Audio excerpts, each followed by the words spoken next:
Hi everyone! I-share ko lang sa inyo itong aking sensation plants na 2 years na nga. Pero ngayon nga lang siya nakabawi after apakapakan ng mga alaga kong aso. Napansin ko nga guys na lumabas na yung mga ugat niya kaya inisipan kong dagdagan ng soil to.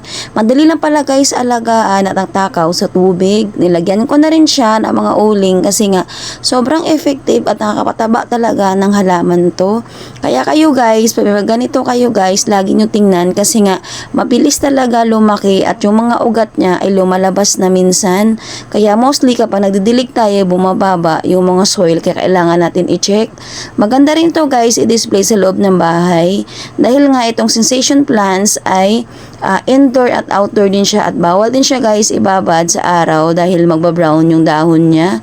Madali lang to guys alagaan kaya sa mga beginners dyan pwede ito sa inyo. Thank you for watching. Bye!